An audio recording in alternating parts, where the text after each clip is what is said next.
Hello everyone, this is CM Imran and you are watching Tulip Education. আজকে আমরা parts of স্পিচের খুব গুরুত্বপূর্ণ একটা অংশ প্রিপোজিশন নিয়ে আলোচনা করব। আমরা দেখব সেন্টেন্স থেকে কিভাবে করে আমরা প্রিপোজিশনকে ফাইন্ড আউট করতে পারি। আমাদের প্রশ্ন বলছে find out preposition from the following sentences. আমাদের ফার্স্ট যে সেন্টেন্স দেয়া আছে, the cat is fond of milk, এখান থেকে আমাদেরকে প্রিপোজিশন বের করতে হবে। তো আমরা একটি প্রিপোজিশনের এই কাজগুলো শুরু করার আগে একটু জেনে নিই প্রিপোজিশন কি।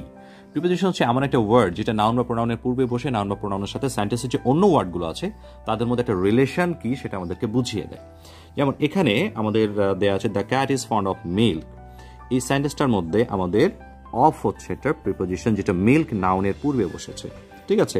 I live at Dhanmondi in Dhaka. তো এখানে আমাদের অ্যাট হচ্ছে একটা প্রিপোজিশন, ইন একটা প্রিপোজিশন। মনে রাখতে হবে, দেখো ধানমন্ডি একটা প্লেসের নাম, ঢাকাও একটা মানে প্লেসের নাম, বাট ধানমন্ডির সামনে অ্যাট হয়েছে, ঢাকার সামনে ইন হয়েছে। তার একটা কারণ আছে। কারণটা হলো, যদি দুটো প্লেস আমাদেরকে দেয়া থাকে একটা সেন্টেন্সের মধ্যে, এর ভিতরে যদি আমরা বুঝতে পারি যে তুলনামূলক যে প্লেসটা একটু বড়, হ্যাঁ, সেই প্লেসের সামনে ইন হয়, এবং যদি ছোট একটা প্লেস রেফার করে তাহলে তার সামনে আমরা অ্যাট ইউজ করব। তুলনামূলকভাবে ঢাকা একটা বড় জায়গা, কম্পারেবলি আমরা বলতে পারি ধানমন্ডি থেকে তো অবভিয়াসলি বড়, যার কারণে ধানমন্ডির সামনে অ্যাট হয়েছে, ঢাকার সামনে ইন হয়েছে। 3 নম্বর কোশ্চেন আমাদের আছে he knows nothing about it. এখানে অ্যাবাউট হচ্ছে আমাদের preposition. The man sits under the tree, under হচ্ছে আমাদের এখানে একটা preposition. He wrote a letter to his friend, এখানে রোট হচ্ছে আমাদের প্রিপোজিশন। মনে রাখতে হবে একটা সেন্টেন্সে কিন্তু একাধিক প্রিপোজিশন থাকতে পারে। আমরা একটা দেখেই যে বাকিগুলোকে আর চিন্তা করবো না সেটা করলে কিন্তু হবে না। We went there by rickshaw, by একটা প্রিপোজিশন।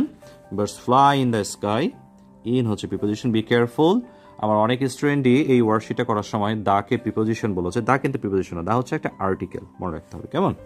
অনেকে ভাবে যে ছোট ছোট ওয়ার্ডগুলো মনে হয় প্রিপোজিশন হয়, সেটাও কিন্তু না। Don't love at the poor, at একটা preposition. Please go with your brother, with এখানে preposition. The house is on fire, on preposition. Let us go out for a work, for হচ্ছে একটা preposition. Shimi comes from Canada, from এখানে preposition.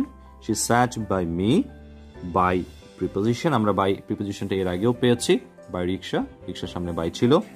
এরপরে 14 number যে question, সেখানে বলছে she lives near her workplace, near একটা preposition.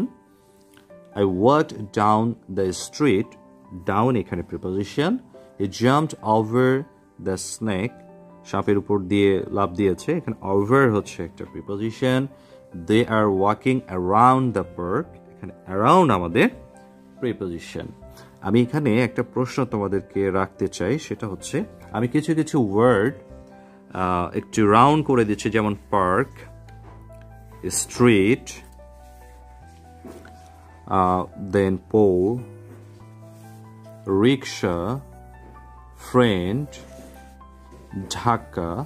এই যে ওয়ার্ডগুলোকে আমি রাউন্ড করে দিয়েছি, তোমরা অবশ্যই আমাকে কমেন্ট সেকশনে জানাবে এই ওয়ার্ডগুলোকে আমরা কি ধরনের পার্টস অফ স্পিচ বলে থাকি।